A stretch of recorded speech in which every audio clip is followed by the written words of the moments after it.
Live everywhere. Daily Co's Radio on netrootsradio.com presents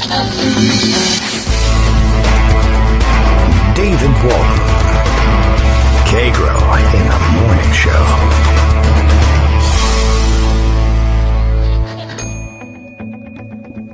Now, here's David Waldman. Hey, good morning, everybody. How you doing? Friday, March 6th, 2020. Time for everybody to gather around the microphone and radio and get coronavirus. Let's all just get it all at once. I think, which crazy guy was it on CNBC? Is it Rick Santelli? Is that his name?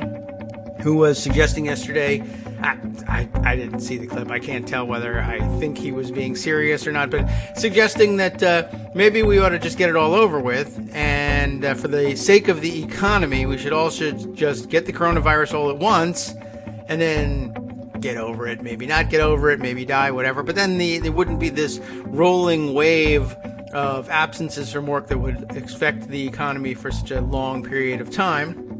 I don't know how well that theory works, nor how to get everybody coronavirus all at once. And I think we're doing that all pretty well as it is.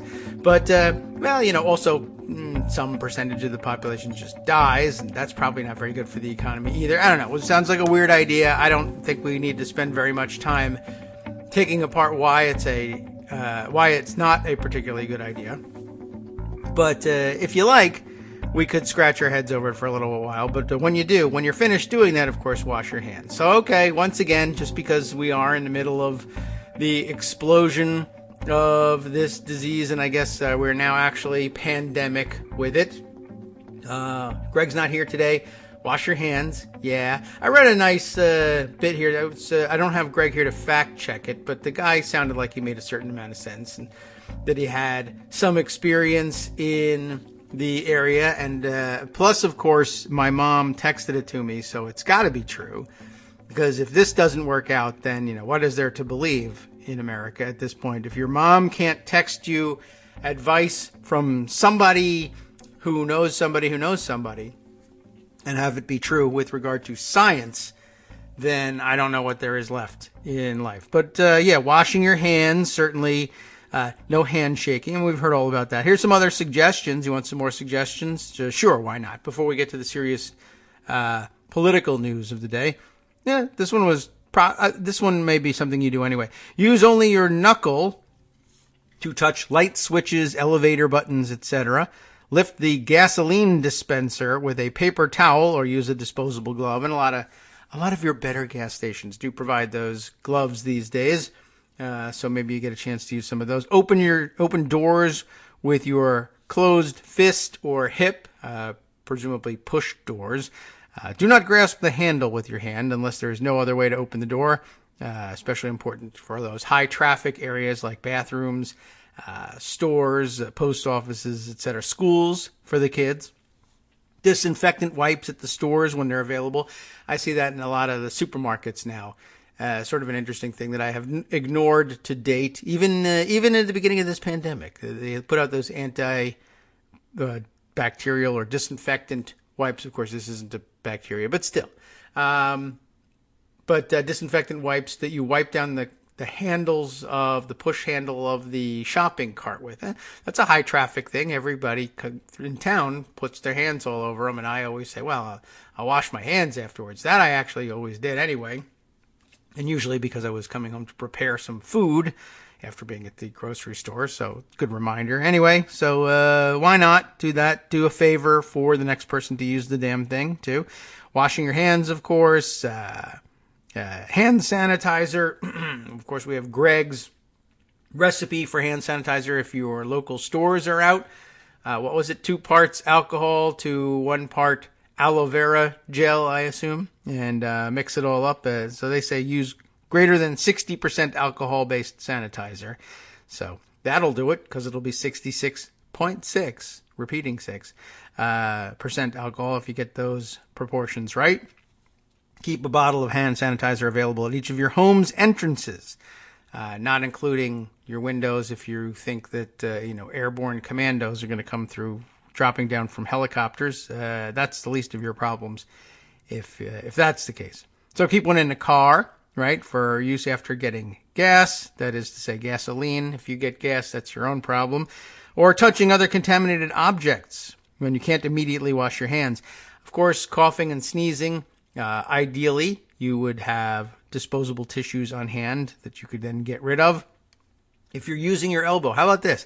If you're sneezing into your elbow, as we've all been advised to do, that clothing in your elbow area there, it says will contain infectious virus that can be passed on for up to a week or more. Is that right? And does that matter whether you wash your clothes? Like if you just toss them in the wash when you get home, does that not destroy the virus? We'll have to ask once Greg is back.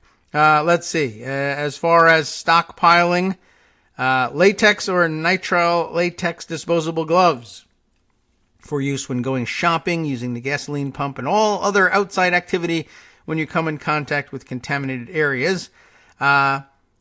Basically, here's the interesting stuff. Note, this virus is spread in large droplets by coughing and sneezing. That much we know.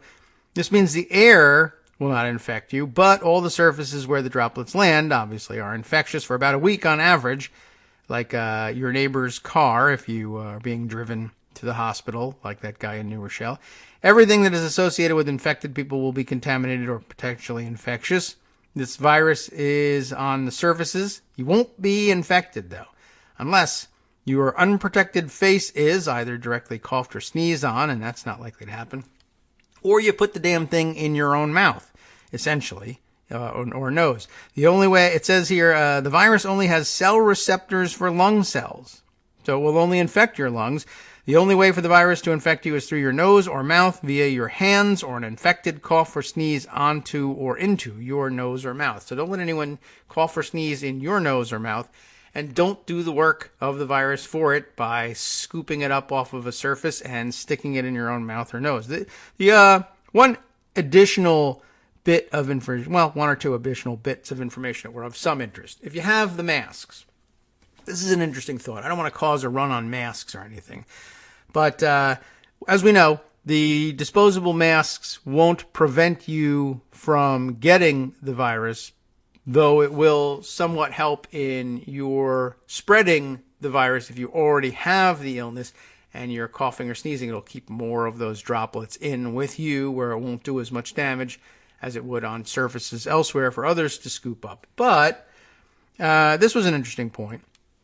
Having the mask on helps with training you not to touch your face. And that's a big problem for everybody. And interesting stat here. That apparently most people touch their face, their nose or mouth about 90 times a day without knowing it. So that's the kind of difficulty it will pose to break that habit.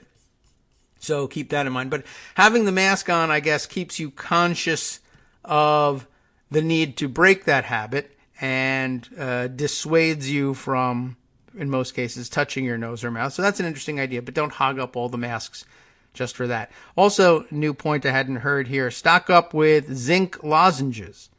So we'll have to check the science on this one. It says here that these lozenges have been proven to be effective in blocking coronavirus from multiplying in your throat and nasopharynx. And I mean, how can you say a word like nasopharynx and not be right? Use as directed several times a day when you begin to feel any cold-like symptoms beginning. And it says here, it's best to lie down and let the lozenge dissolve in the back of your throat and nasopharynx. I'm all for lying down. You should always do that. We don't get money for this, but we should. It says that those Cold Ease lozenges is one brand that happens to have the zinc in it. But there are many others available as well. They should all pay us lots of money for saving the world. So there you go. I guess that probably makes my mom happy. I've read the text, and now I've read it to you, and we can all decide whether or not the science in it is valid. But, okay, so some zinc lozenges, eh? We'll keep an eye on that one. Okay, well, I have a note here from Mitchell Hirsch, who sends us via Twitter guess what Trump is doing as he focuses like a laser beam on coronavirus, headed to Petri dish Mar-a-Lago, which has so much difficulty keeping itself sanitary as it is. That place feels like that's going to be a center of coronavirus outbreak pretty soon, filled to the brim with people who, one, think they're immune from everything, two, are very often globetrotters, three, have a tremendous disdain for science and scientific advice, and four, are fairly disgusting people to begin with. And so we have to keep an eye out for an outbreak centered on Mar-a-Lago. I would not be surprised. Plus, there's probably a lot more handshaking that goes on there than there really ought to be. Of course, Trump could stay home and try and do something to help fight the spread of coronavirus. But I will say that at this point, it's probably best that he do nothing. He's proven incapable of being a positive influence. The most we might be able to expect out of him, and the very least we could ask him to do, is to just do nothing and stay quiet.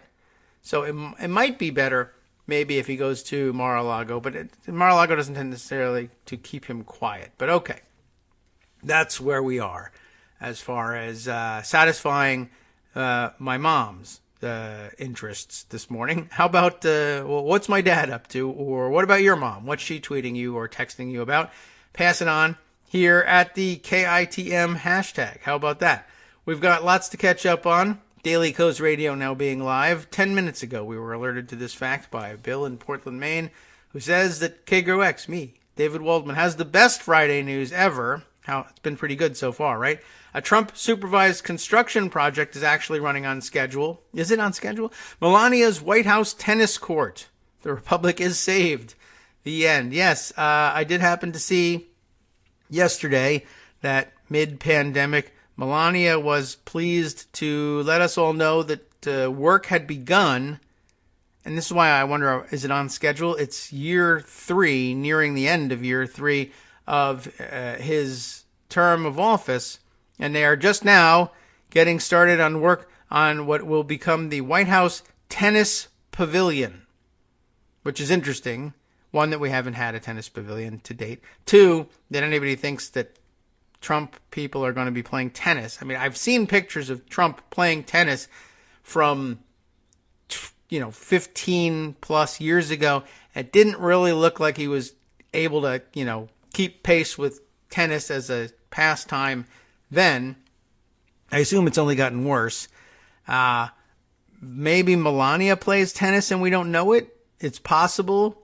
Maybe her parents play tennis, for that matter, and want to come over and play tennis at the White House, because who wants to play tennis at a regular pedestrian tennis court when you could play at the White House, even though they don't have a tennis court, but you can build one at taxpayer expense that only you will use. I don't have any idea who's using this tennis court, or why they're building it, or, maybe it speaks to their thinking about the way the election is going to go, or how they're going to ignore the results of the election and stay there and play tennis. But I don't know. Seems like a bad time to be building additions onto the White House, just in terms of efficiency. But that's Trump for you. So I can't tell you whether that's on schedule or not. I'll see if I can't remember. I'll put it that way, because I definitely can't remember. I'll see if I can't remember to find that tennis court tweet for you. I think Melania tweeted out. A lot of people commenting on it, of course, and adding to this story as we go along. I would say, all right, now time to switch gears, head over to Pocket, where I've stored all the valuable information anyone could need. Now I just have to find it in here. It's full to the brim. And let's move on to those stories. Big-est news, perhaps news of most import. We left off yesterday reading about the varied and wide-reaching impact of the McGahn case. And we didn't get all the way through it. Maybe that sets us up for the next big bit of legal news. Let's see where we got to yesterday. We were reading a CNN opinion piece from March 2nd, just this Monday. Court of Appeals decision amounts to a constitutional earthquake by Eli Honig. And perhaps, is there any discussion of who Eli Honig actually is at the bottom of this by any chance? Oh no, I'm into the clickbait articles. I don't see anything about that. That's interesting. All right, well, I liked the headline. Oh, here we are. Eli Honig is a former federal and state prosecutor, a CNN legal analyst, and a Rutgers University scholar. What does that even mean? I don't know. But something, Rutgers University, very important, et cetera, et cetera. But I liked the approach, but just sort of letting everybody know, how dangerous is it that the D.C. Circuit Court of Appeals is sitting in a place where they are just dismissing enforcement actions of congressional subpoenas, without ruling on the dumbness or aptness, as the case may be, of the question of the doctrine of absolute immunity, which they just sort of made up. They didn't even rule on that. They just simply said, well, it's a political question, basically. I don't know that I didn't read the decision itself, and maybe I should, though probably not on the air. But it's linked in here, of course. But basically punting the question under what is easily understood as the political doctrine, simply by saying this is just not a place where the courts should insert themselves. The other two elected branches should have to work it out as between them, which is not entirely without precedent. It's something that courts have said in the past, and I don't know that I don't know that it's been done at the circuit, the appeals level, at the appellate level, the same way. But very often courts will punt on things like that when it basically comes down to one of those immovable objects, irresistible force questions. And in a way it does. If the court were to say that the subpoena is enforceable and issue an order for McGahn to comply, well, for one thing, of course, he would be appealing the decision. And for another, there's still the question of, well, what are you going to do to make me go? You could, of course, send marshals, U.S. marshals, to arrest him and drag him there.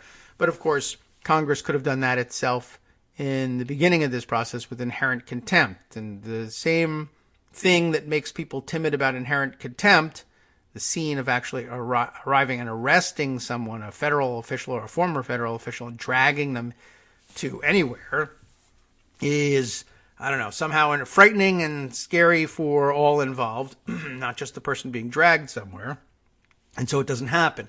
And while it might look a little bit more like something we were used to see law enforcement officers, this time in the form of U.S. federal marshals, dragging someone somewhere, as opposed to, the Congress would send the Capitol Police.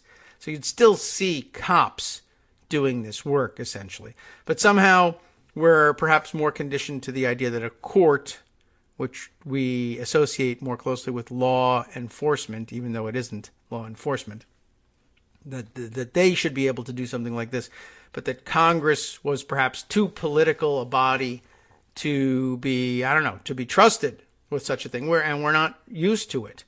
It's pretty ironic, though, that the court would say, well, this should be left to the political branches to do this one thing, and because it may hand an innate public relations advantage to the executive branch, which is frequently associated with law enforcement because it contains anyway law enforcement as part of its makeup, whereas Congress does not.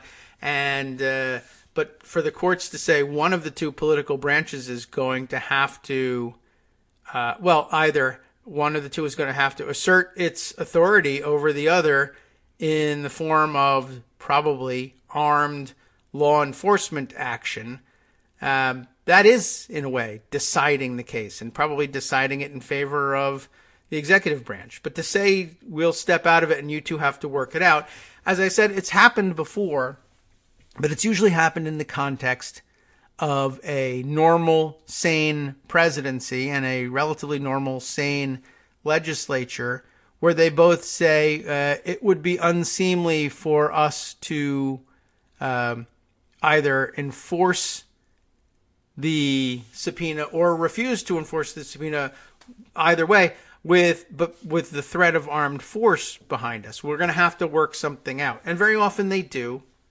And in many cases, the Congress resorts to defunding or cutting funding for the offending agency or threatening to do that. And the two branches tend to work it out, but there's usually not quite as much at stake here. I mean, this whole thing, though, defying these subpoenas is existential, as they say. It's an existential question and I'm not certain they're applying that correctly. Certainly I'm probably not. But an existential question for the Trump administration.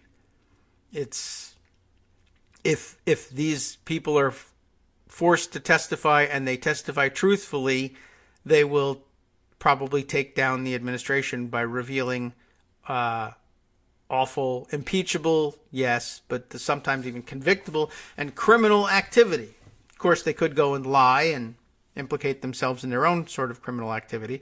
That's always a possibility too. But courts have backed off before, but I don't know if appellate courts prior to this one have said, yeah, there's really nothing that we can do. So that ain't so great. Anyway, let's see if how much more of this article is left.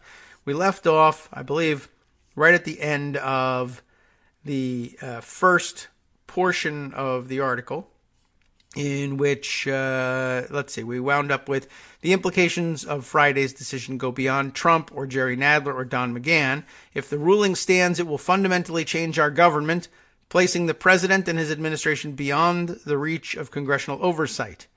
As the district court judge noted, that would be the trial court judge that initially said, yeah, you got to comply with this subpoena. In our system, presidents are not, or at least shouldn't be, kings. But the McGahn decision, if it stands, offers up a crown on a pillow, not just to Trump, but to future presidents of either party, which is only partially true. What it does is offer up a crown on a pillow to Trump and future Republican presidents. Democratic presidents will represent a brief 4 to 8 year reprieve from this because they try not to do anything like it and usually dare not do it.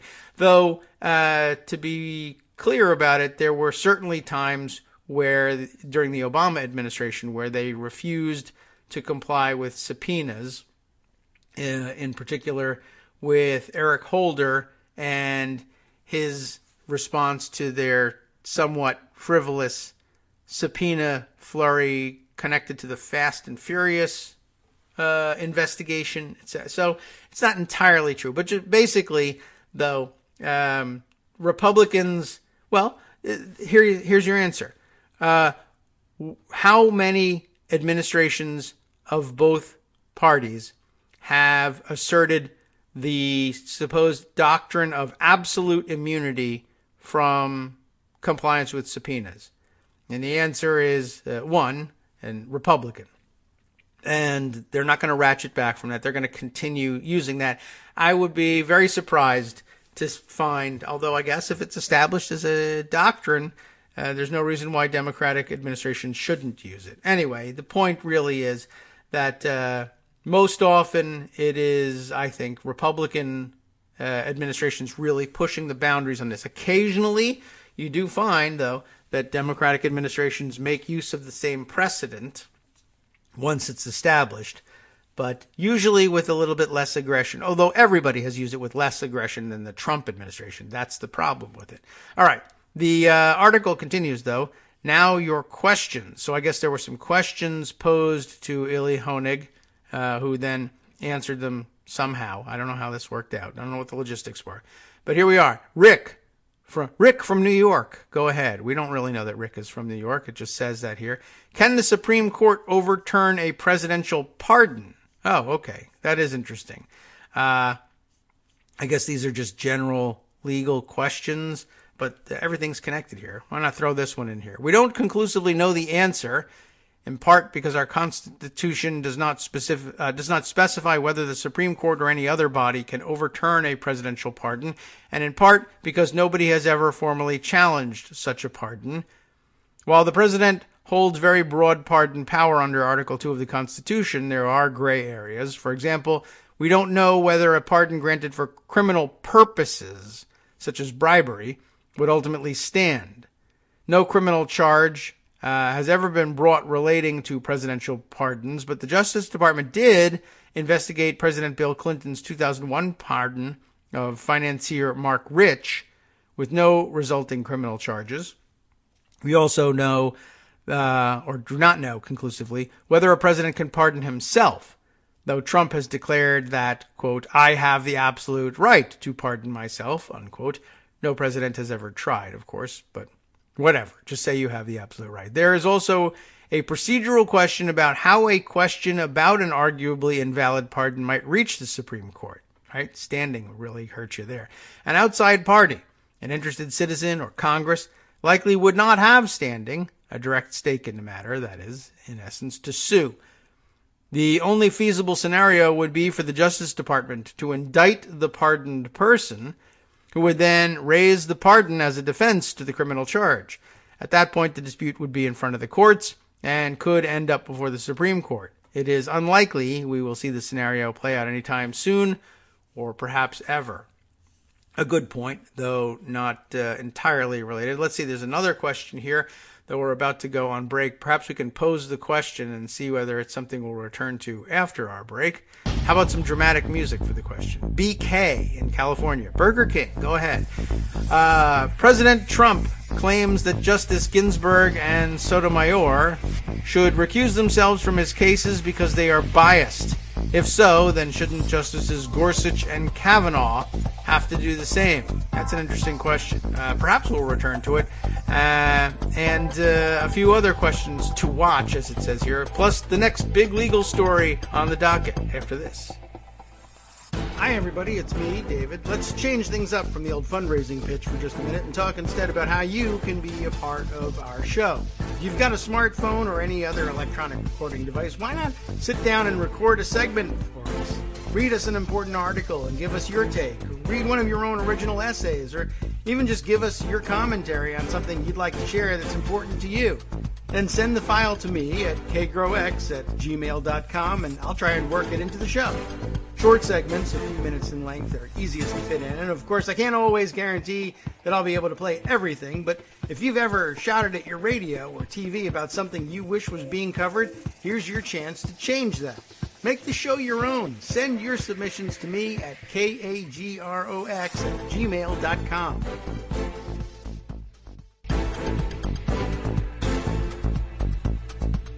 Welcome back now to the Kagro in the Morning Show here on Netroots Radio. I have found the tennis pavilion post, so I'll be able to share that with you later. Or is it a tennis pavilion? Do they say?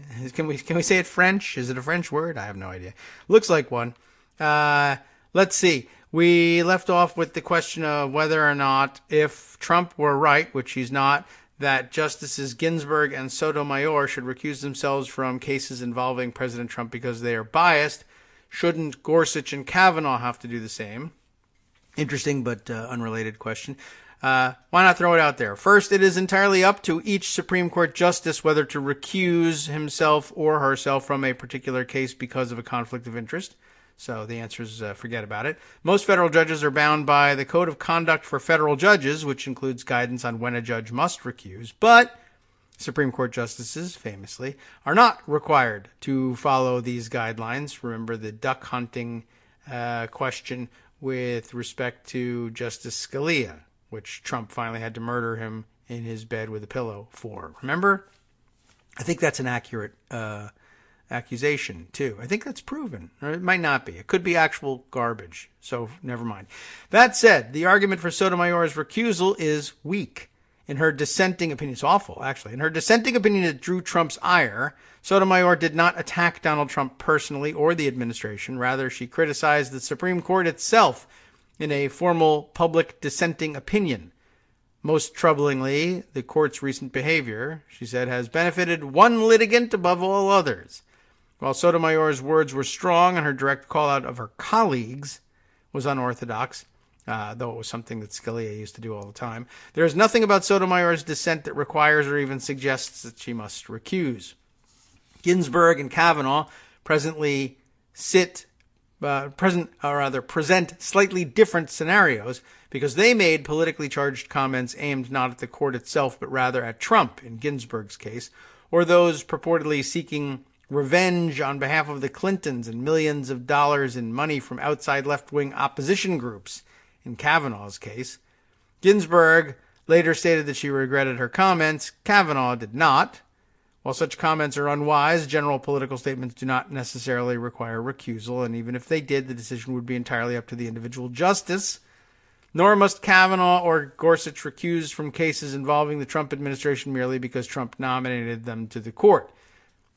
That's pretty obvious. I think justices throughout history have ruled on cases involving the administrations of the president who nominated them, from Justices Sotomayor and Elena Kagan, who were nominated by President Barack Obama and ruled on the Affordable Care Act in 2012, to Justices Harry Blackmun and Lewis Powell, both of whom were appointed by President Nixon, and then ruled against him, by the way, in the Nixon tapes case. And that's just two examples. There are hundreds for every justice, so yeah, that alone, of course, can't really be it. Just sort of interesting, a little brief bit at the bottom here. 3 questions to watch. Let's see. What are they? They're not answered, but maybe we'll answer them.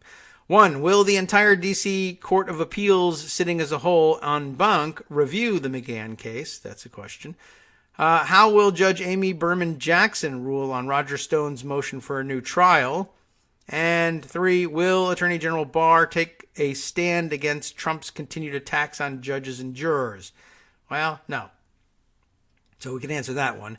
But it gives us a good way to segue to the newest or newer big story out of the Department of Justice and the judicial system.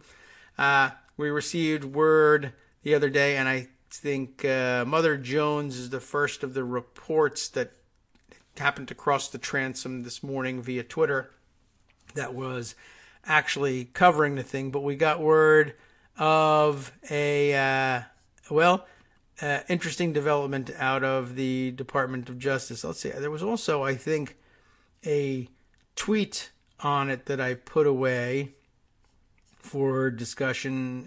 Where is it? Oh, here we are. Oh, well, first there was a report from The Hill, and I guess there was no direct tweet on it. But here's the deal.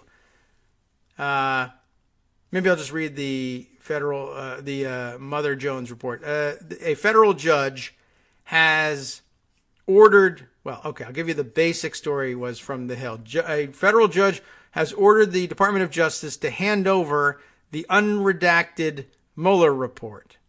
And in so doing has questioned Attorney General Barr's credibility. So that's sort of interesting all by itself. A federal judge on a Thursday ordered the Department of Justice to hand over to him a copy of the unredacted Mueller report and accused Attorney General William Barr of misrepresenting its findings in the days before it was submitted to Congress last year. The judge is Reggie B. Walton, federal district court judge in Washington. I believe a George W. Bush appointee, if that's of some interest to you.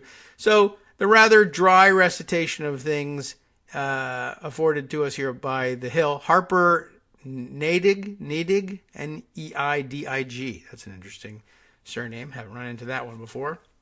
Reporting this one for The Hill. Perhaps more insightful, we'd like to think, the work of Dan Friedman at Mother Jones. Certainly more progressive friendly and therefore entertaining.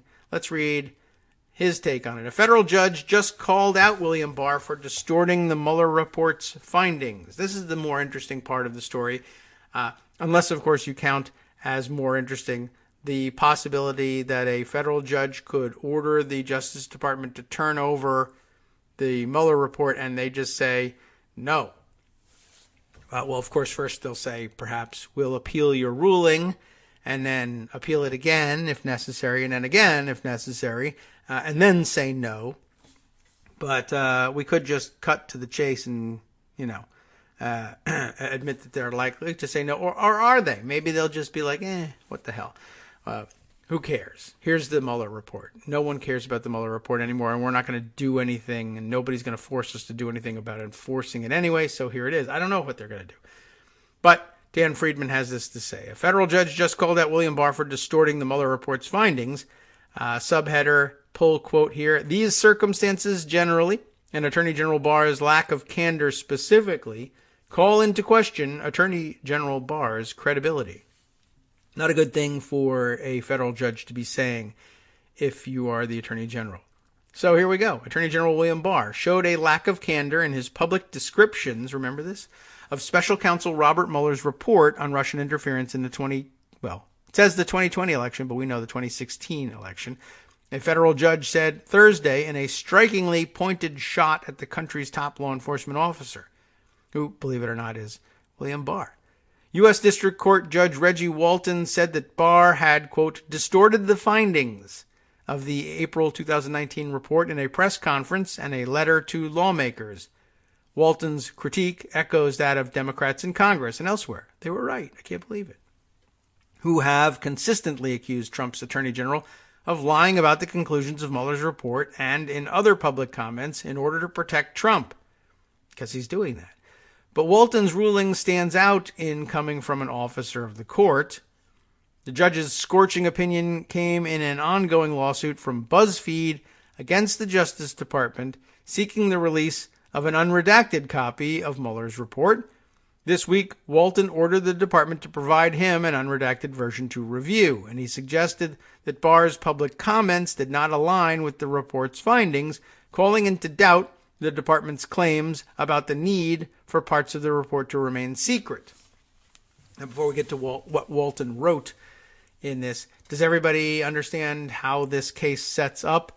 BuzzFeed is looking for, and it's probably Jason Leopold, right? He's doing so much of their FOIA work. Jason Leopold, probably.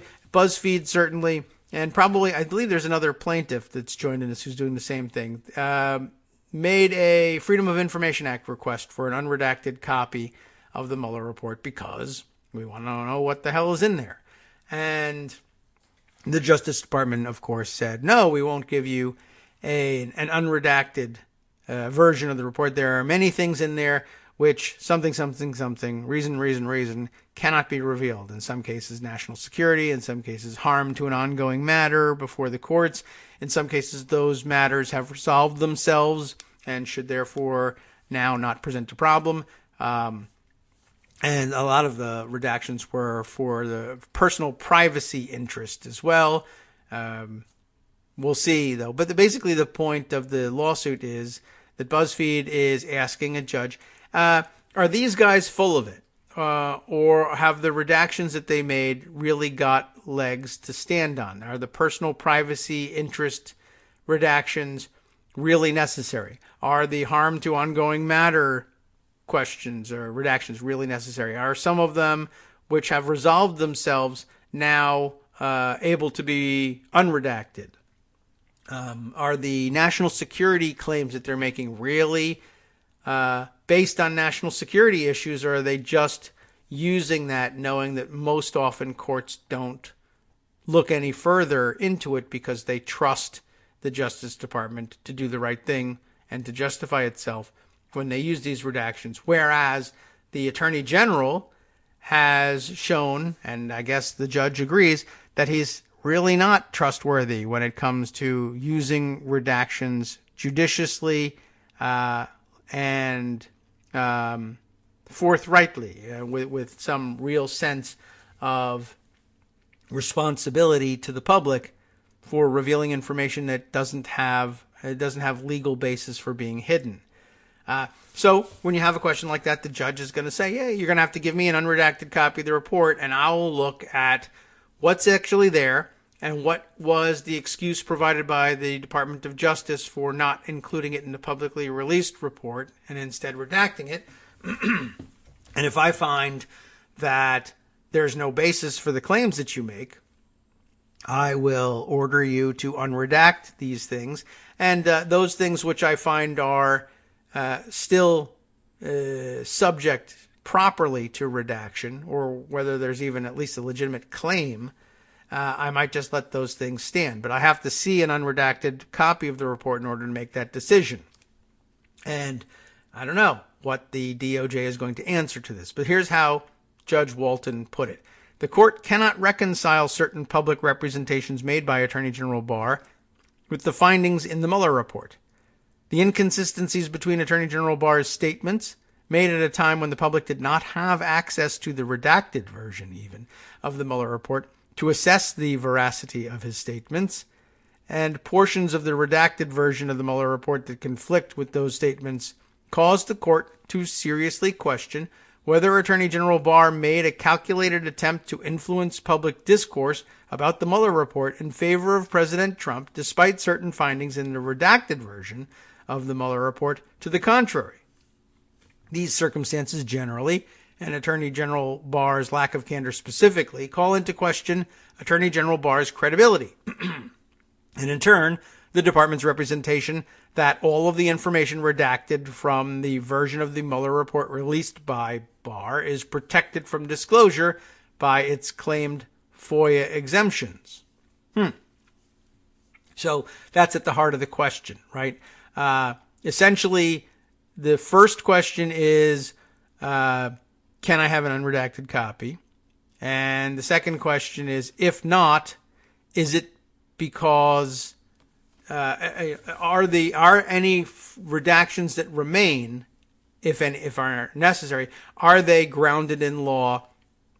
Do they have a real claim under the exceptions to the Freedom of Information Act to keep this information hidden from the public? And Judge Walton says, I need an unredacted copy in order to make that decision. So next we'll see whether or not the DOJ does or doesn't give them that unredacted copy, and how long it will take them to make it plain that they are simply defying the ruling. What they can do to hide the ball for a little while is appeal Walton's ruling. That probably adds a minimum of 6 months, if not more, to the question. If the appeals courts think that there's a need for an expedited decision on this thing, which they probably won't, which in all likelihood means that the appeal won't be heard and decided until after the election. And then, of course, at that point, if the D.C. Circuit Court of Appeals, same Circuit Court of Appeals that just handed us the McGahn case, comes back and says anything, either, no, Judge Walton is right, he definitely needs to have an unredacted copy,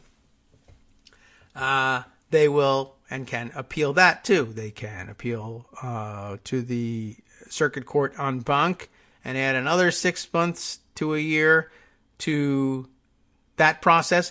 That can afterward be appealed to the Supreme Court, which can add even more.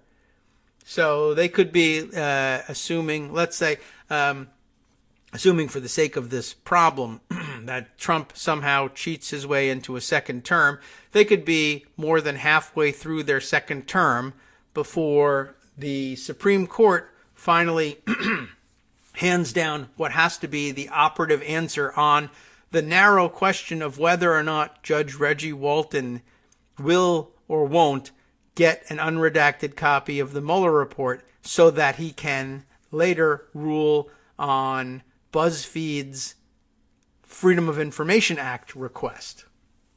So you're talking about this thing could take, another presidential term before BuzzFeed gets an answer, good, bad, or otherwise, on the question of whether or not it's going to get an unredacted or less redacted copy of the Mueller report. That's how long this whole thing is going to take. But an important question and important realization from the judge here. And just in saying, ordinarily, it's helpful because ordinarily the courts will say, in making the decision over what to leave redacted or what needs to be unredacted, if anything, from a report like this, most often the word of the Justice Department is taken more or less at face value, for starters. And if the plaintiffs are able to make a successful argument against it, fine. But there's a presumption that the Department of Justice has followed its procedure and done so properly at the beginning of this decision-making process. And Judge Walton is acknowledging that there may not be reason to do that, that the Justice Department and the Attorney General in particular, which is very troubling, have demonstrated such a pattern of ongoing disregard for honesty and integrity and procedure here that it might be an error to afford the Department of Justice the benefit of the doubt starting out. That'll make for some weird calculus when you're trying to thumb through the report and make decisions about whether or not they've overstepped their bounds in claiming either personal privacy interest or ongoing matter interest or national security interest or any of the other things that they might have used to redact these things. The assumption will no longer be that the Department of Justice has done the right thing here, but let's take a look at what the plaintiff has to say by way of exception. It may be the case that they've been lying the whole time. So that's pretty interesting and a pretty major development. Whether it will get an unredacted copy of the report into anybody's hands, including the judge, anytime soon, though, is an open question. We'll see. There is some possibility, like I said earlier in the bit here, that the DOJ will say, we're pretty untouchable as it is. Fine. Give him an unredacted copy of the report. Let him make his claims, and we'll dispute those claims, and we'll dispute that for several years instead, if we just don't want the headline right now. But, I think that they probably just will obstruct as much as possible in every case. All right. So that was of some interest anyway. I thought we'd bring you up to date on that one. Let's see. Other news circulating yesterday and this morning. Let's see. I haven't got any reporting yet on this one, but I put aside a tweet yesterday. Who is this? From Reda Morjani, a journalist and activist, is what's listed in the Twitter bio. And it says here, breaking, acting chief of staff Mick Mulvaney planning to resign, or just resign. Maybe he's acting, maybe he's not. I don't know. It just says per sources, which doesn't mean anything, of course. What we can just do is head over to Google and check that out. I mean, I'm not certain. What do you say other than the fact that he may be thinking of resigning? That's more or less meaningless to me. But let's see. Does anybody have anything about that? I don't see anything here. Nah. I mean, mostly it's him just accusing the media of using coronavirus story to bring down Trump. Mick Mulvaney, anything? Let's see. Resign? Is there any? No, I don't see anything about it. So, wonder what was the response to that tweet. Let's see. Is anybody talking about it? Not really. I mean, okay. It just says, and then a lot of people saying, well, what's your source? And if he's saying, well, per sources, but that's it. I don't know. So I don't know. Something to watch. I guess it's certainly entirely possible that he may have had enough of this, and he'll just be replaced with somebody equally noxious, I'm sure. But if it pans out, how interesting is that? Thought I'd give you that to take into your Friday. Let's see. Let's see, on the coronavirus front, just to get back to that, I had a tweet sent our way from Linda Chapman, who you can find Linda on Twitter at LindaC443. So there you go. Follow along, Linda C for Chapman 443, who sent us this and then forgot to add the KITM hashtag. But we got to see the tweet in which she said, oops, I forgot to add the KITM hashtag, and then we could follow it back to the tweet itself. A report from, we'll say, on the ground in the Seattle area, I guess, right? by which I just mean that she's in the area, not that she has collapsed from coronavirus and is actually on the ground in Seattle and in need of assistance. Though you might consider dropping by and offering some chicken soup in case she gets sick later on. Anyway, stores slightly less crowded than usual, she says. Shelves that were empty on the weekend are restocked, and this is becoming a problem, except toilet paper and some cleaning products. Now, the cleaning products we would assume would be flying off the shelves. Everybody wants to clean up. I mean, I guess toilet paper is a cleaning product in some sense, but we don't want to get too far into that question. But apparently toilet paper is something that, does it take the pun too far to say there's been a run on toilet paper? But there has been. Apparently that's been flying off the shelves. And I saw a report from Australia where, I guess the coronavirus is eventually, I guess maybe now just reaching Australia. They're finding their first cases. It's probably reached Australia already and been there for quite some time. They're just recognizing what they're dealing with. But the report was that there, too, they were having great difficulty keeping toilet paper on the shelves, which, look, it doesn't do you any good if it's on the shelf, right? That's not going to keep you clean and healthy. You have to use the stuff. But I'm not sure why that has been in shortages other than people stocking up on everything. And it comes in very big packages these days. So, but still, I mean, it doesn't, if it was like a dysentery sort of thing, I guess it would make more sense. But apparently, toilet paper, very difficult to keep in stock in many places. So I guess if you see it, you're in luck, but let's not make things worse. All right. Anyway, and now note to self, I'll look for the Australia one, because apparently the Australia story included if I saw it correctly, that a newspaper down in Australia, the shortages were so, I don't know, they were so acute, or they just wanted to make them seem like they were so acute, that they printed extra pages in the newspaper blank, I guess, and just said, use this if you can't find any toilet paper in case of emergency. I don't know why anybody thinks it would get to that stage, but there you have it. And I suppose it's best if there's no ink on those pages. Otherwise, you could just say, use every page of this newspaper as toilet paper, but I don't know. Seems like a little weird to me. But there was more to it, of course. The first tweet. See, here we go. It goes further back the chain. Linda's first tweet to us, that is being me and Greg. Info from the suburbs east of Seattle and east of Kirkland as well. And she sends us the embedded tweet from Darcy Berner, our good friend from the Seattle area. And Darcy's tweet covers some additional aspects of what's going on in and around the Seattle area. Let's see. So, info from the suburbs east of Seattle, east of Kirkland as well.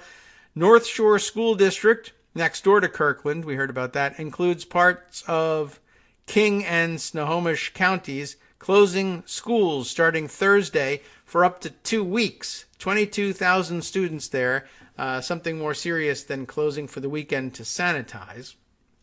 And, of course, Kirkland is, that's the brand name of all the store brand items from Costco. Is that, I think, where they're based? Does that mean, okay, basically, you're going to get coronavirus if you go to Costco to do your shopping. That is not true. Don't let it influence you. And by the way, if anybody is not eating Chinese food because of coronavirus, I don't think that's going to help you either. And frankly, I don't know how you stay away from Chinese food. I think it's too difficult. Anyway, Darcy Berner lets us know, of course, that she lives, works, and runs a business in the east side suburbs of Seattle, which are ground zero for SARS-CoV-2. Look at this, a new name for it, a.k.a. Coronavirus Seattle. That is the hashtag, Coronavirus Seattle. I don't know that it's not a different virus, I don't think, right? Here are things not being talked about enough. That's good. 1. Local hospital isolation rooms are full of COVID-19 patients who haven't yet been reported. We've talked a little bit about that. 2. We are quickly approaching the current capacity of the hospitals to treat people. There are far more cases than are being acknowledged. based on patterns of spread seen in China and reported in the World Health Organization report, linked therein. We are probably looking at 1 to 2,000 cases and between 50 and 150 people hospitalized on oxygen and or ventilators because of the disease. The people who aren't hospitalized are currently spreading the virus, largely unchecked, and right now have no way of getting tested. 4, this is an exponential growth problem. Roughly every 6 days we get another generation of infections. 6 days. That was my pulled out of a hat guess about how long it was going to take us to find out that, how long it would take Pence to find out that he had coronavirus from his visit to Sarasota. I did tweet, I give him 6 days, but I was just making that up. But as it turns out, it's scientifically valid. Maybe. Roughly every 6 days, we get another generation of infections. That's more than 2 times the size of the last generation. So 1,000 quickly leads to 2,000, then 4,000, 8,000, 16, 32. You get the idea. By 256,000, I guess would be the number if it continues uninterrupted by sometime in April. 20% of those people need hospitalization. Got our second break coming up, but let's continue on here until that comes. Number 5 here, 20% of 256,000, if we were to get to that number, of course, is about 50,000 people hospitalized from this one cluster spreading. And it's clear there is more than one cluster spreading in the U.S. right now. We don't have that many hospital beds or respirators. In China, they slowed the spread by doing massive testing, closing schools and workplaces, and contact tracing every case, including the mild ones. That path is really hard for the U.S. to follow. And of course, this whole thing is difficult for us to follow, but we're going to try anyway.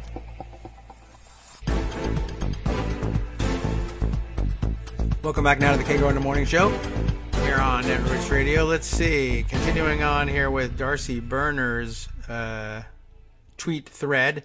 Let's see. We left off by saying in China they were able to slow the spread by doing massive testing, closing schools and workplaces, and contact tracing every case, including the mild ones. That path is really hard for the U.S. to follow for a number of reasons, not the least of which the determined unpreparedness by this administration, doing everything that they could, even well before the outbreak was reported, of course, to diminish our capacity to address issues like this. Why? Because Obama's administration did something to try and push our preparedness further along.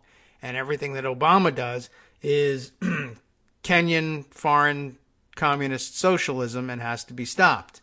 That's where we are. And as a matter of fact, we have I have a comment here. Matt Iglesias tweet just saying we made it shockingly far without the president's manifest unfitness for office touching the life of the average person, and that seems set to change in the near future. I would agree with that assessment. Let's continue on with what Darcy Berner had to say, noting not only is the path that China took really hard for the U.S. to follow, but there are some policy things that could be done to limit the damage. But, will Trump be capable of doing it? Will he even permit any of these things to happen, given that it might require his admission that he didn't know what the hell he was doing in the first place? Although the more we point that out, I guess the less likely it is that he'll agree to do these things. So ignore that statement. Number 7 on Darcy's list here. Policy item number 1, make coronavirus testing and treatment free for everyone, probably via Medicaid. You want to catch and isolate every case you can anyway. That brings us to another interesting point, which has surfaced in the last couple of days. The willingness of Republicans and conservatives to agree with something like this, which is probably, it's an amazing thing all by itself, but they're willing to agree that the testing and that any vaccine, if it were ever developed, ought to be free or nearly free universally in order to help everyone avoid this thing. And basically they stumbled into a universal health coverage, single provider coverage sort of solution for themselves. In other words, once their own health was threatened, they found a way to get around to the solution that they dismissed every other time as ridiculous socialism. As usual, socialism for them when it benefits them, and screw the rest of you if it benefits you. All right. So Darcy was saying, policy item number 1, make coronavirus testing and treatment free for everyone, probably via Medicaid. Item 2, get massive numbers of effective test kits into the hands of docs and clinics ASAP. Fly them in from Germany or China, or anybody who's actually got them. I don't know how well China's are working, but check it out. All right. Next up, every day of delay in testing people, the virus spreads to more people. Time is of the essence, which will bring us to another item after this. Let me get through her thread first, probably. Policy item number 3, figure out a way to keep money in the pockets of anybody who stays home sick because of this. People need to pay rent and buy food. This is a societal crisis. It certainly can be. Policy item number 4, move quickly to keep businesses affected by this afloat. Businesses will be crippled by supply chain problems, people out sick, customers in isolation.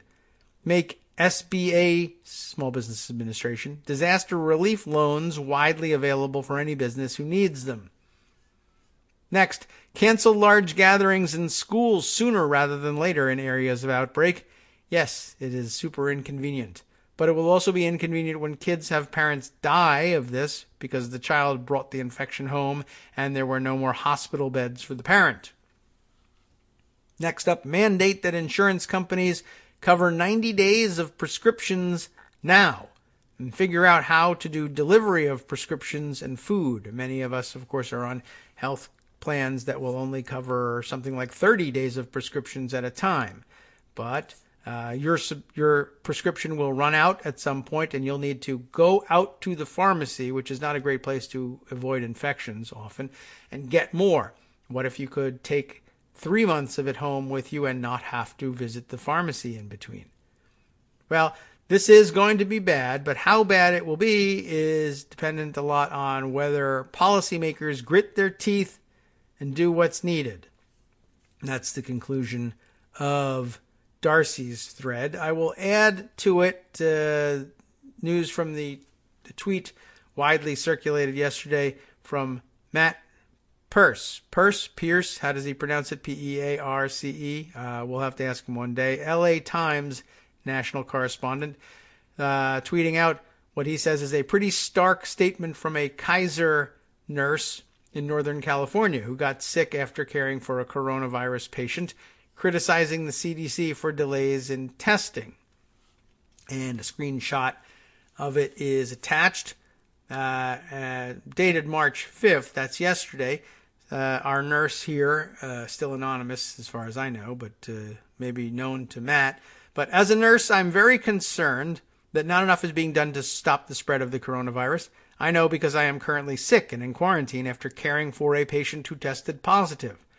I'm awaiting, quote, permission from the federal government to allow for my testing even after my physician and county health professional ordered it. I volunteered to be on the care team for this patient, who we knew was positive. I did this because I had all the recommended protective gear and training from my employer. That's worrisome, I think. I did this assuming, and this is your problem, that if something happened to me, of course I too would be cared for. Haha. Oh well, sorry about that. Then, what was a small concern after a few days of caring for this patient became my reality. I started getting sick. When employee health, that is right there at the hospital, when employee health told me that my fever and other symptoms fit the criteria for potential coronavirus, I was put on a 14-day self-quarantine. Since the criteria was met, the testing would be done. My doctor ordered the test through the county. The county officer called me and verified my symptoms and agreed with the testing, but the national CDC would not initiate testing. They said they would not test me because if I were wearing the recommended protective equipment, then I wouldn't have the coronavirus. Do you see what's happening here? I mean, this is like the most Chernobyl response you can have, right? I will not order a cleanup of highly radioactive graphite that's been strewn around the grounds from the explosion of the reactor because, one, that couldn't possibly have been graphite because there's no way for graphite from the reactor to get out into the town and on the grounds around the reactor. That can't happen because what it would require for that to happen is an explosion in the core. And as we know, an explosion in the core is physically impossible. So pick that stuff up with your hands and put it on the truck. It's not radioactive graphite. And here we have, well, we're not going to test you for the coronavirus because what you have isn't coronavirus. I know it's not coronavirus because you said you wore the right protective gear and followed the protocols. And the protective gear and protocols prevent the spread of coronavirus. So you can't have that. So it would be a waste to test you for coronavirus. Of course, if it turned out to be the case that protective gear and proper protocols don't prevent the spread of coronavirus, I think you would want to know that sooner rather than later. Of course, another possibility is you had the protective gear and it was fine, but you slipped up somewhere in following protocol, and that's how you got the coronavirus. You just don't remember where it was, and sorry, or whatever, or the protective gear was defective in some way, or, the nightmare scenario, I guess, although I think we'd have a lot more sick people if the protective gear and protocols properly followed just simply didn't prevent the spread of the coronavirus, and there's no indication that that's the case. But she's sick and has every reason to believe that it came from working face-to-face with coronavirus patients, and you should test her. But anyway, sounds like they backed off a little bit, but came up with a different excuse later on. She goes on to say, what kind of science-based answer is that? The one where they said they won't test you because if you were wearing the protective equipment, you wouldn't have coronavirus. What a ridiculous and uneducated response from the department that is in charge of our health in this country. Later, they called back, and now it's an issue with something called the identifier number. They claim they prioritize running samples by illness severity, and that there are only so many kits, I guess, to give out each day. So I have to wait in line to find out the results. And that's, that may just be what they're doing to triage things, but she expresses frustration with that process as well, and everyone would. I don't know necessarily what the situation is, and while I might prioritize giving a hospital nurse the testing she needs before someone else, there may very well be such a limited capacity that she's waiting in line with other hospital nurses. She kind of goes on to say, well, look, this is not the ticket dispenser at the deli counter. It's a public health emergency. I'm a registered nurse, and I need to know if I'm positive before going back to caring for patients. Well, if you're sick, you shouldn't be going back to caring for patients, no matter what you think you've got. And, of course, it is a public health emergency, but maybe everyone at the deli counter is also a registered nurse. I don't know. Anyway, she makes a valid point, certainly, that they had some awfully dumb reasons for not testing, whereas, the real reason may just be we don't have enough tests and not enough people to administer them, and that alone isn't a really good answer. But if we throw some other confusing stuff at you, maybe the press will leave us alone. I don't really know. Okay. Oh, look, and as a matter of fact, one of the first responses to this tweet is if you were wearing the protective gear, you could not have contracted the virus. And because RBMK reactors cannot explode, the RBMK reactor cannot have exploded. There you go. Right away, a reference to Chernobyl. Everybody saw the same thing there. Okay. Moving on to other fun items. Let's see. How about... I don't know. Do we do any more coronavirus stuff? There's more interesting stuff out there, certainly, including, by the way, the tweet from Karen D. Karen, Karesf, Karen, no N, SF, on Twitter. but we know her as Karen D, just letting us know with respect to those cold ease lozenges mentioned at the top of the show. Amazon, she says, doing a great job at preventing price gouging. It's working out great. She's got a screen grab of the cold ease lozenges selling 2 18-count packs in one 36 lozenge twin pack for $19, which not by itself is not awful, but what she's highlighted here for us is the $60 shipping charge that's being attached to that. I wish I could tell you that was my Amazon affiliate referral fee for mentioning the Coldies product. They were going to send me the $60 every time someone ordered it, but no, I'm not sure how they're going to justify that one. I know about how big those boxes are. They don't feel like $60 packages. I wonder what the hell's up with that one. All right. Let's see. What else have we got here? Oh, by the way, I guess we might as well stick with coronavirus just for a little while longer. Trump, of course, blaming it of late on Obama. I mentioned the other day that he was trying to blame it on Obama. And there's a fact check out there from American Independent. Is that right? And is that Oliver Willis's thing? Or is that someone else? Anyway, I think so. But with a typically disgusting close-up picture of Trump illustrating the piece. This is actually an Associated Press piece running in American Independent. Fact check, Trump tries to blame Obama for coronavirus test problem. At least we'll lay out exactly what the claim is and why it's stupid, if we can do so quickly. There was no Obama-era rule limiting people from developing coronavirus tests, as Trump falsely claimed. Donald Trump and his officials are falsely asserting that they've accelerated coronavirus testing by easing a restrictive policy introduced by the Obama administration. Trump has also appeared to suggest that people with the infectious disease should go to work as long as they feel okay, advice that defies the warnings of his health officials that such people shouldn't leave their homes unless they need care. Trump, about the lab tests, had said the Obama administration made a decision on testing that turned out to be very detrimental to what we're doing. And we undid that decision a few days ago so that the testing can take place in a much more accurate and rapid fashion. He really doesn't know what he's talking about here. Mike Pence, likewise, had said something similar. The last administration asserted FDA jurisdiction over testing and the development of tests like this.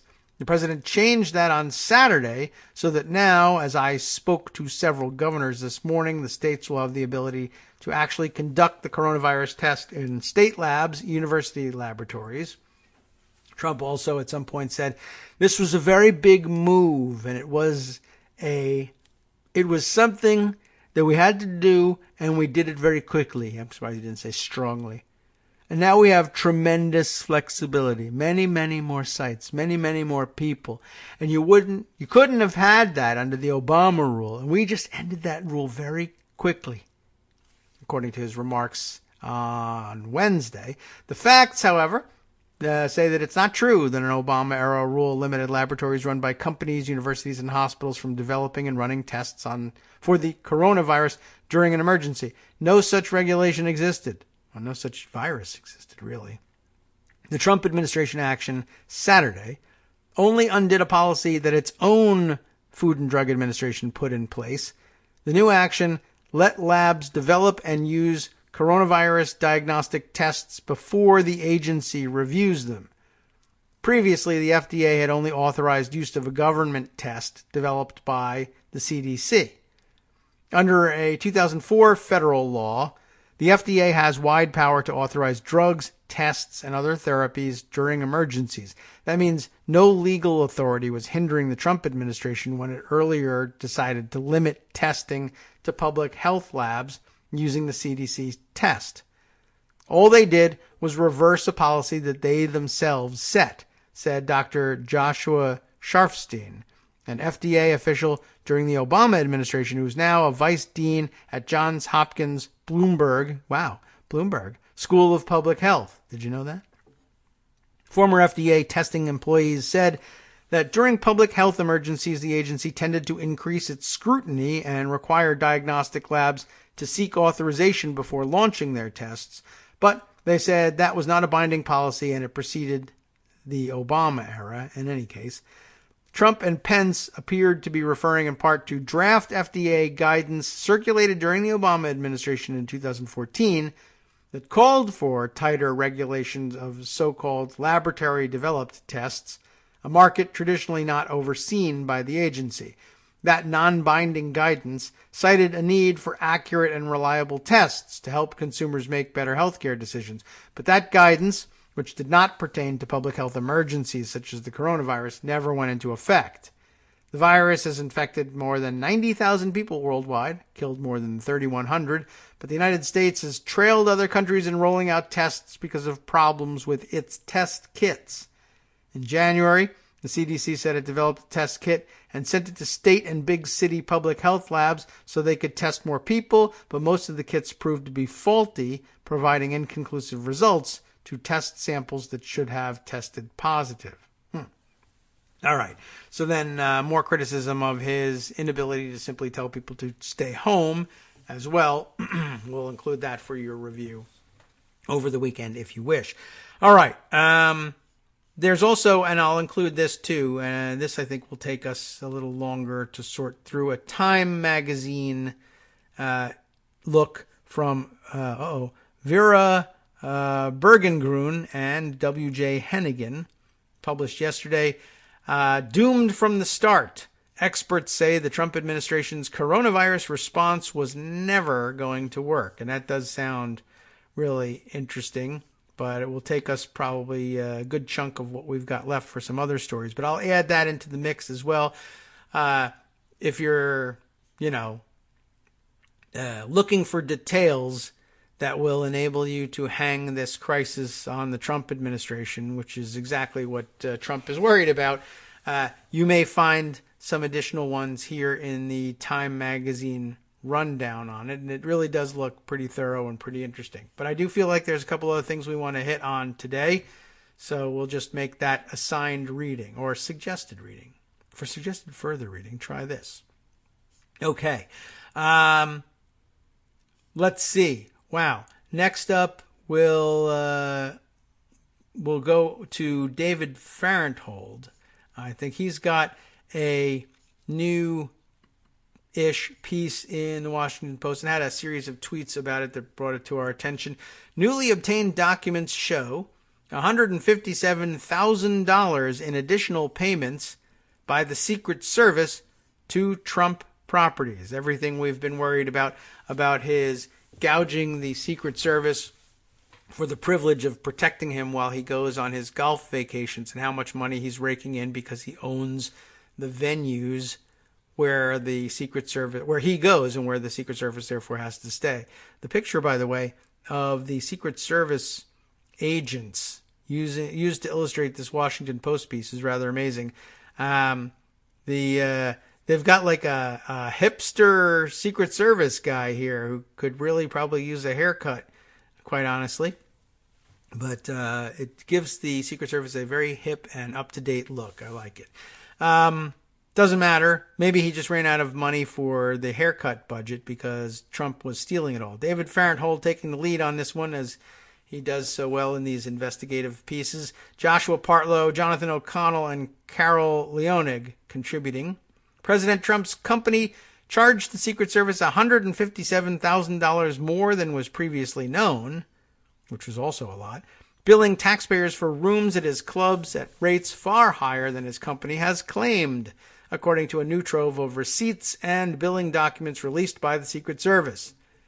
Many of the new receipts were obtained by the watchdog group Public Citizen, which spent 3 years battling the Secret Service over a public records request from January of 2017.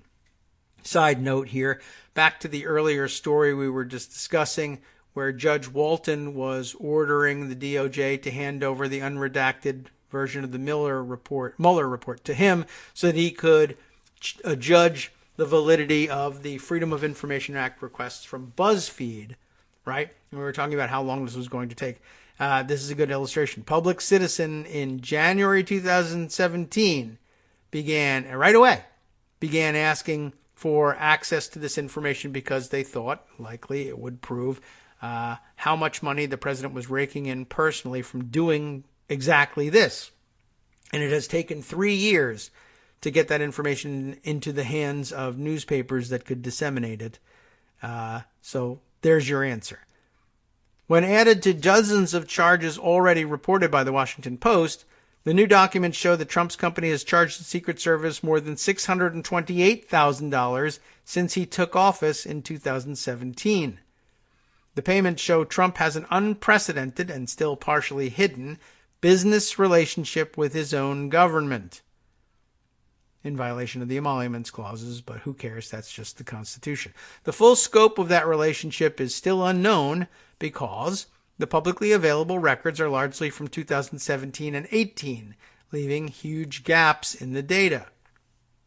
The new documents include bills from Trump's Mar-a-Lago club in Palm Beach, Florida, where he's going again this weekend, and where he'll give everybody coronavirus, showing charges for 177 additional nightly room rentals in 2017, 18, and 19. The rate was $396.15 per night per room, the receipts show. In Bedminster, New Jersey, the new receipts also show that a rental arrangement that began in the summer of 2017, in which Trump's club charged the Secret Service $17,000 per month to rent a cottage near the president's, continued in the summer of 2018 and for at least part of the summer of 2019. That rate is unusually high for homes in the area, according to local rental listings. Trump's son, Eric, who is helping to run the Trump Organization while his father is in the White House, suggested in an interview last year with Yahoo Finance that the company charges a very low rate to federal employees accompanying the president. If my father travels, they stay at our properties for free, meaning like cost of housekeeping, said Eric Trump, the company's executive vice president. Later in the interview, he said, "We charge them like $50. In response to questions from the Post about the Secret Service payments, Eric Trump said, the company charges the Secret Service at cost, but declined to provide more details. The rate charged to the Secret Service at Mar-a-Lago was more than double what the club charged another government customer, a visiting official from the Department of Veterans Affairs, according to VA records. Asked about the spending, the Secret Service responded with a brief statement. In the execution of our protective mission, the Secret Service balances operational security with judicious allocation of resources, a spokeswoman said. Great statement. The White House declined to comment. Donald Trump still owns his company, but says he's given day-to-day control to his eldest sons, except day-to-day control means I don't know what we charge, so I'll just lie about it. The Secret Service accompanies the president and his family members wherever they go, and while on protective duty, its agents are exempt from federal limits on hotel room spending. But there appears to be no requirement that presidents must charge the Secret Service at all.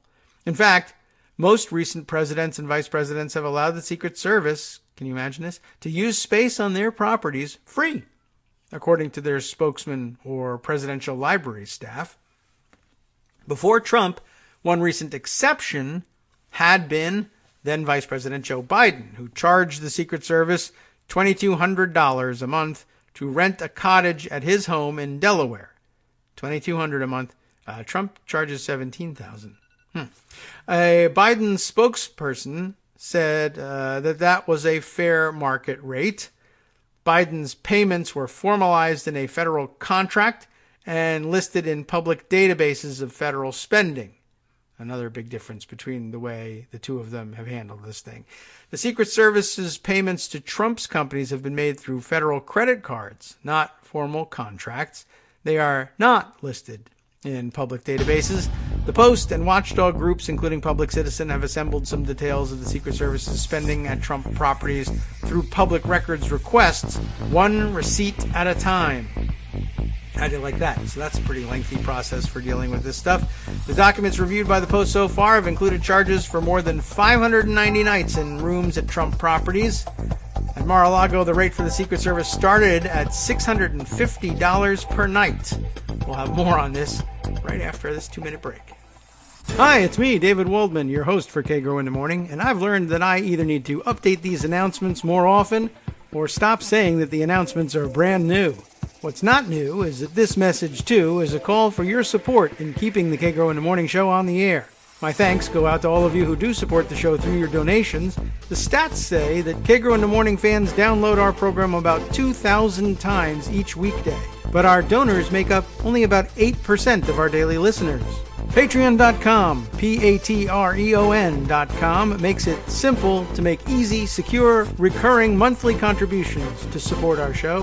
Patreon.com/KagroX gets you straight to our donation page.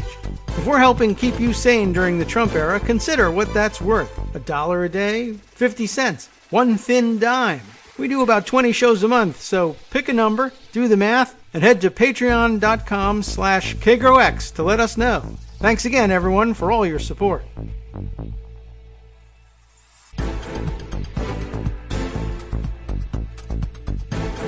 Welcome back now to the Kagro in the Morning Show here on at Roost Radio. Before resuming finding out how much Donald Trump is ripping us off through the Secret Service, just a quick market note. Bill tweeting along to all of us here that let's see, news from where? CNBC, noting that the Dow, again, plunging now more than 600 points for the start of the morning. I think it's bounced up a little bit since then. I think I have something on my phone that actually will let me know where they are currently. Okay, about 450 points.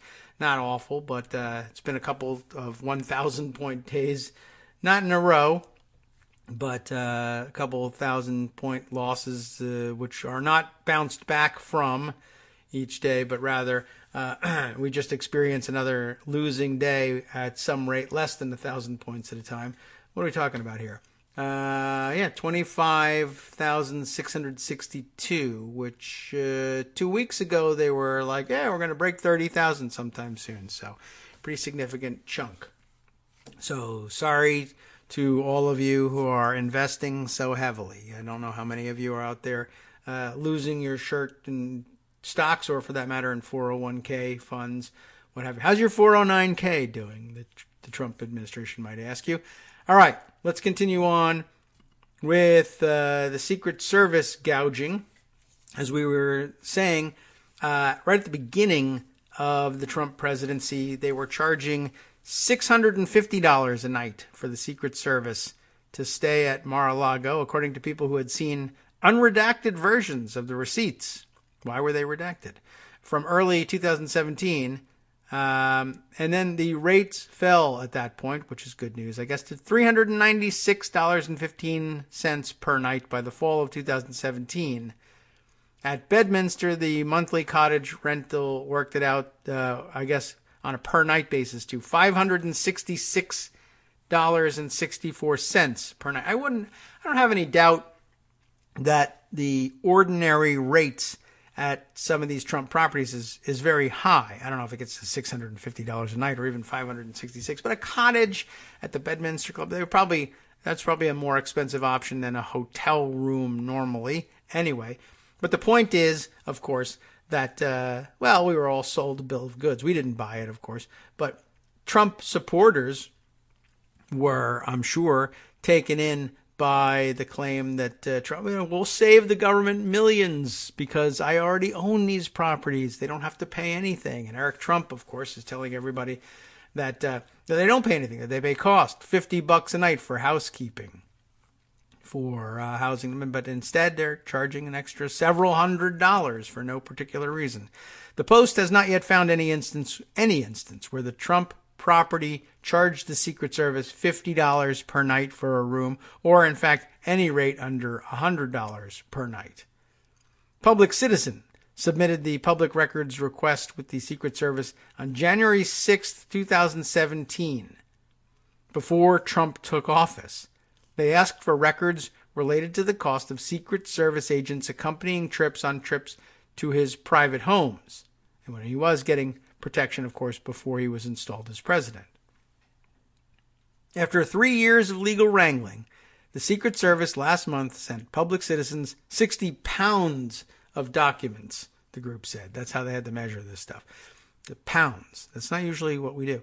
The Secret Service had produced thousands of pages of receipts, mostly related to Trump's visits to two properties, Mar-a-Lago and Trump National Golf Club in Bedminster. You remember how much time he was spending there doing interviews for his cabinet positions, right? So that's where he has spent a combined 219 days of his presidency. The receipts that they got were largely from 2017 and 2018. Trump has spent 355 days, 30% of his presidency so far, visiting his own properties, according to a Washington Post tally. Robert Weissman, the president of Public Citizen, said the group was happy to get the documents, but dismayed that most of them were so old. That is not how the process is supposed to work, Weissman said. Guess what? I can't believe they're not following the process. Maybe you should sue them to get them to follow the process and see how long that takes. Responding in 2020 with information from 2017 and 2018 is not okay. The weakest possible language about it. The Secret Service said in a statement that it adheres to all rules governing public record requests. So there you have it. Some of the documents were for bills from the clubs. Around Christmas 2017, for instance, the Secret Service paid for 57 nights in Mar-a-Lago's guest rooms for a total bill of $22,580. On many bills from Mar-a-Lago, the $396.15 nightly rate for these rooms was listed as room rate at cost. So, is Eric Trump right? Yes, we charge them cost. Is he wrong when he says $50? Yes. Is he wrong in claiming that $396.15 is cost? Probably. The Trump Organization has not explained how it calculates that cost or why that figure differs so widely from Eric Trump's public claim that the cost was, quote, like $50. Hotel industry experts say that the cost of housekeeping for a luxury hotel room is typically $40 to $50 per night. Could the cost be as high as $396.15 at Mar-a-Lago? No, that's not possible. Diego Bufkin, Bufquin, Bufkin, Bufkin, a professor at the University of Central Florida's Rosen College of Hospitality Management, told the Post this month. Let's say that you use the best shampoos. No, we'll say it. Well, in fact, let's say it like Trump would. You use the best shampoos, the best soaps, the best conditioners, the best coffee, Bufkin said, not Trump. At the end of the day, you may have something approaching $100. If you have the top products in the world in your guest room. I've never seen variable costs per room sold at $400. Experts said that cleaning a room typically takes a housekeeper half an hour, and noted that according to documents filed with the Labor Department, the starting salary for housekeepers at Mar-a-Lago is $11.17 per hour. In a recent interview with a Fox News podcast, Eric Trump called a prior Post story on Secret Service payments to the Trump organizations disgusting, and said that the company does not make a profit on these payments. I joke all the time that I would like nothing more than to never have another person from the government stay at one of our properties because it displaces a true paying guest, he said. Eric Trump did not respond to questions from the Post asking him to elaborate on his remarks in the interview. It is difficult to estimate what Mar-a-Lago charges its non-government customers, as the club does not publish its room rates. As a private club, the rooms are only open to guests of members, and even members are told to call and ask for price quotes. But another receipt makes clear that $396.15 is not the lowest the club's rates can go. In April of 2018, the Chief of Staff of the Department of Veterans Affairs, Peter O'Rourke, stayed overnight at Mar-a-Lago, according to a hotel bill obtained by ProPublica. At the time, ProPublica reported O'Rourke was visiting the club to meet with a Mar-a-Lago member and 2 associates who were unofficially advising the department. You remember that story, right? O'Rourke was charged only $195. That is the maximum rate that a non-Secret Service government employee was permitted to spend on a hotel in the Palm Beach area under federal rules. O'Rourke has since left the VA and did not respond to requests for comment. I think I remember this story, too, this part of the story even, about how basically the Trumps were saying, well, how about charging them $1,000 a night? Well, the government's not going to pay that. They have maximums. Oh, I see. Well, what's the maximum that the government will pay? $195? Then that's our room rate, $195. How do they get $500, $600 for Secret Service? Secret Service is exempt because they're very often having to stay with the president at fancy-ass hotels, which cost a lot more, which have presidential suites and whatnot. So they're not worried about it. That's where we'll make our money. The Secret Service happened to be renting 4 rooms on the same night, by the way, that O'Rourke was there. Other receipts show. And guess what? Mar-a-Lago charged them each $396.15, more than double O'Rourke's rate. In Bedminster, the receipts show that as in 2017, the club charged $17,000 a month for the Sarrazin Cottage.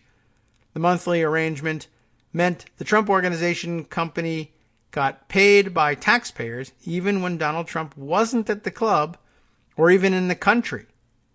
On June 12, 2018, for instance, Trump was in Singapore for a summit with North Korea's Kim Jong-un. Even with the president 9,500 miles away, the Secret Service still paid rent on the cottage in New Jersey.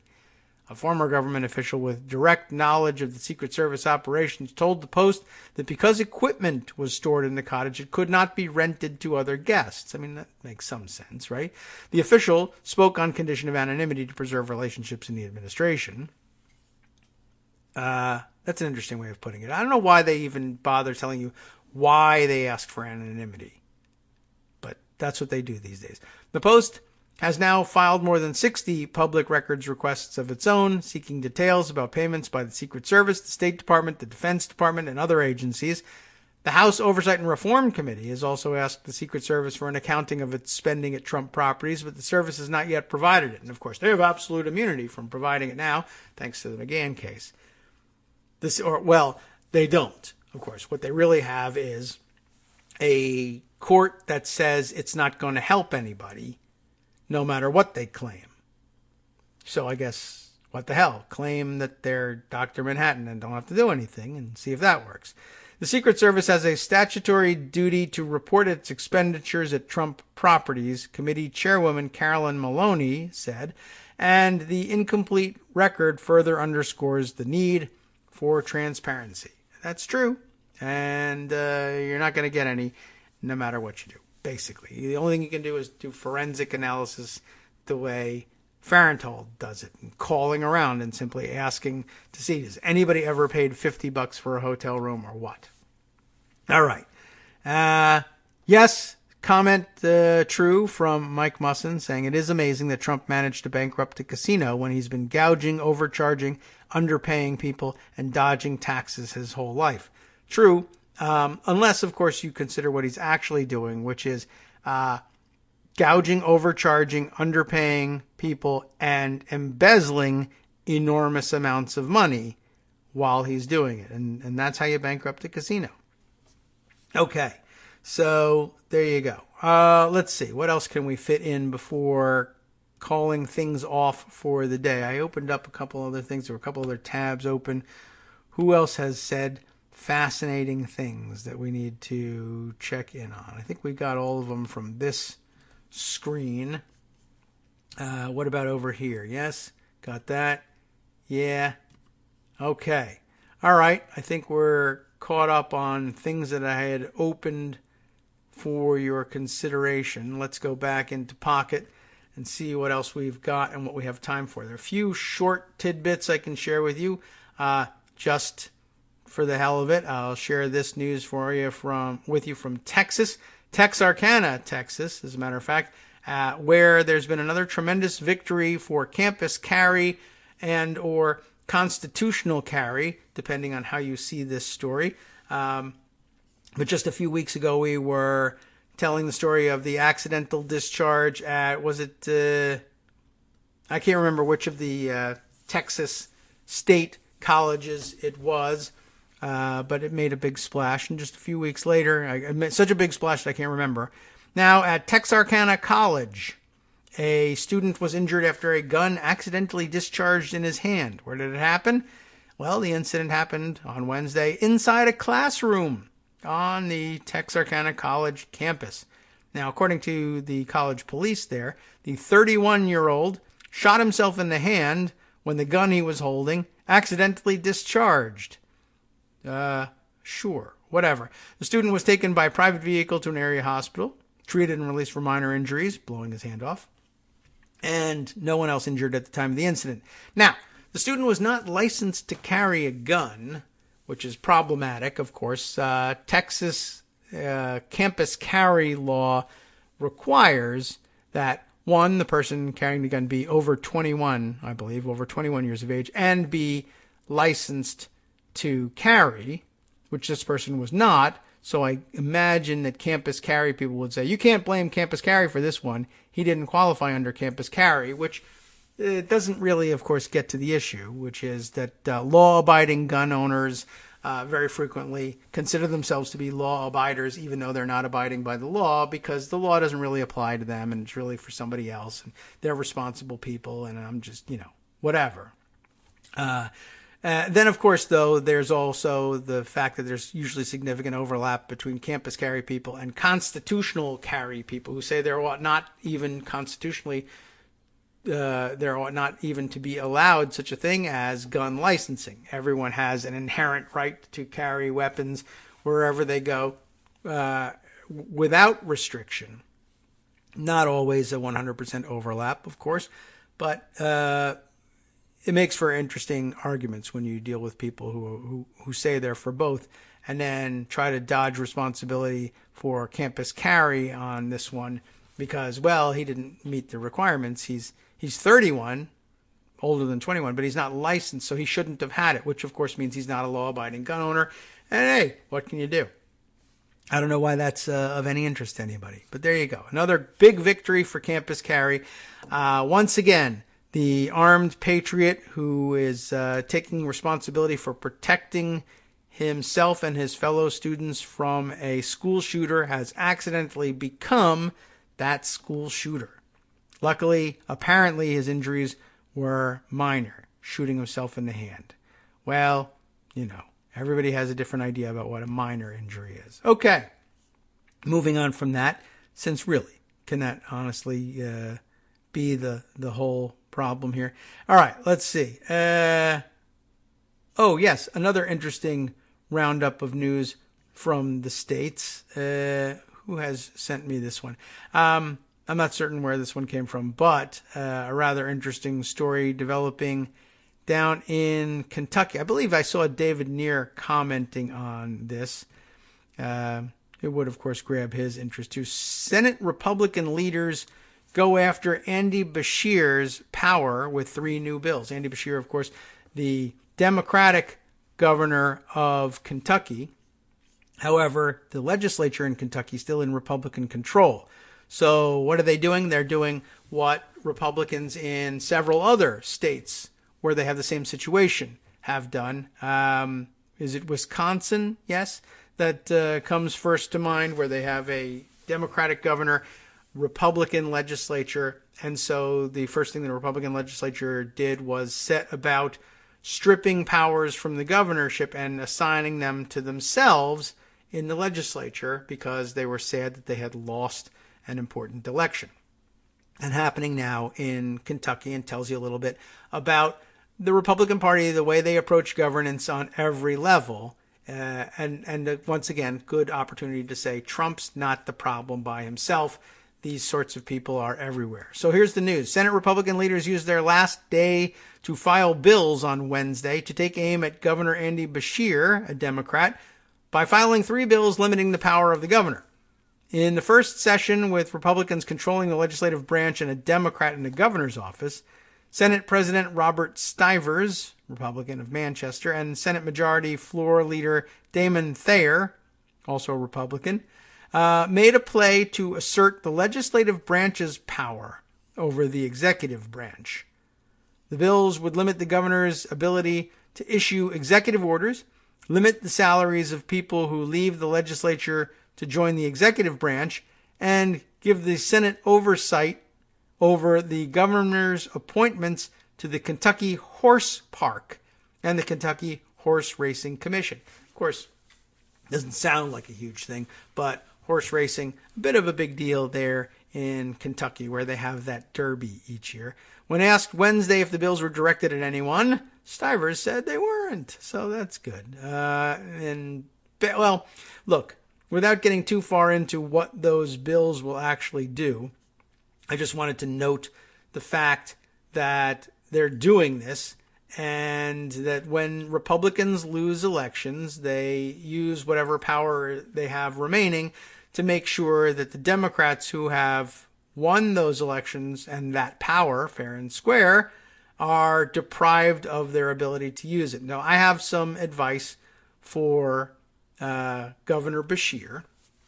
And now I see why David Neer had commented on it. It was Stephen Wolfe who originally tweeted around the story, noting that the Kentucky GOP have introduced more bills to strip power from the governor and transfer it to the legislature solely because Dems won the 2019 governor's race. It's a refusal to recognize Dems' right to govern when duly elected and part of a growing GOP trend. And that's an excellent comment and quite true. So here's my advice for Governor Beshear. When and if they were to pass these bills, of course, you would have the opportunity, I presume, to veto them. And I don't know whether Kentucky Republicans hold veto-proof majorities in the legislature, but if they did and were able to pass these things, as I guess was the case in Wisconsin or wherever it might happen, I would advise governors the same thing.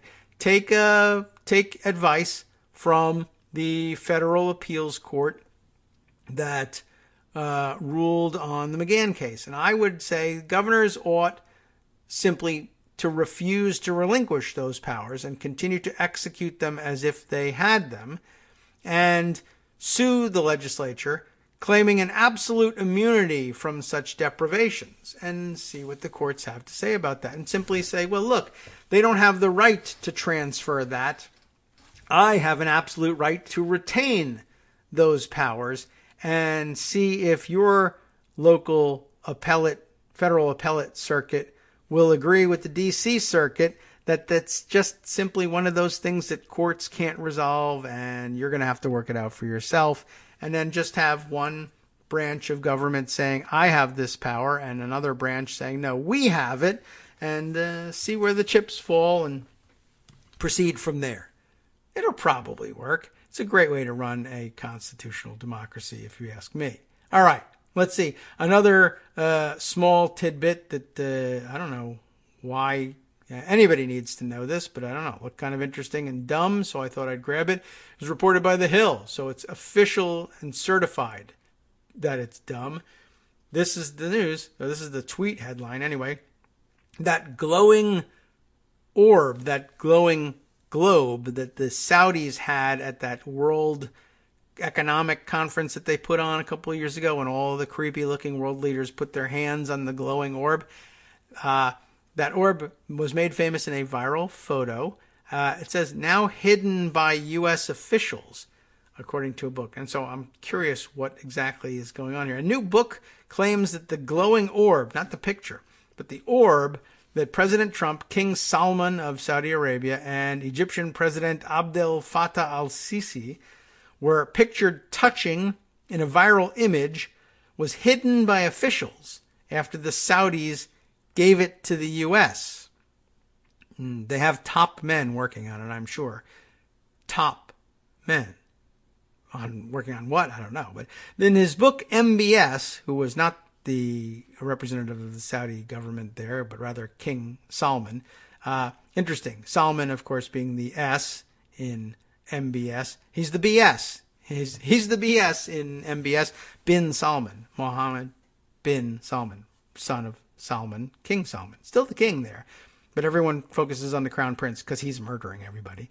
Anyway, in his book, MBS, a profile of the crown prince, New York Times correspondent Ben Hubbard writes that after the 2017 photo taken at a Riyadh summit, the Saudis left the orb at the American embassy, The Guardian reported, and there's totally no microphone in it or anything. It sat in a hallway for a number of days where diplomats passing by would pose for photos. Everyone wanted to touch this orb. But someone apparently worried that the photos would make their way online and cause a scandal, so the orb was hidden away in embassy storage.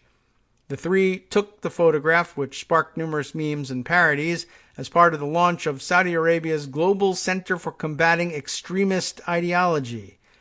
Right, the Colonel Sanders Center for Compassion for Chickens. Right?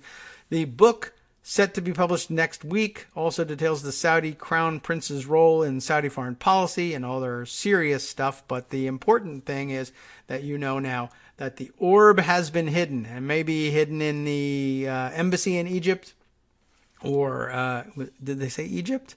Or Saudi Arabia, or what? But there you go. It's hidden away, totally not doing anything and transmitting no electronic information back to Riyadh on behalf of the Saudis. All right, well, it's just there. Speaking of which, oh, dang. Once again, low on time. But I did see a couple of interesting, we'll send these out for you. We'll make it reading for the weekend again. Technology type stories. Let's see. One, also from the Hill, Reddit CEO calls TikTok, that hot new video app that all the kids are using these days, calls it spyware, saying it's fundamentally parasitic. And of course, it's Chinese in origin. And golly gee, I don't know whether it really matters that the Chinese are gathering up all the information about kids who are making videos, but something to watch. Then another item that was referred to my attention some time ago and that we didn't get to, and I think Kate Sherrill might have sent us this one, from Business Insider, meant to segue to it after one or another of the various intelligence stories. Russian intelligence agents reportedly went to Ireland. It's almost St. Patrick's Day, so maybe it'll become relevant again. Maybe we'll talk about it next week. But if not, Russian intelligence agents reportedly went to Ireland. Why? To inspect undersea cables. And it's reigniting fears they could cut them and take entire countries offline.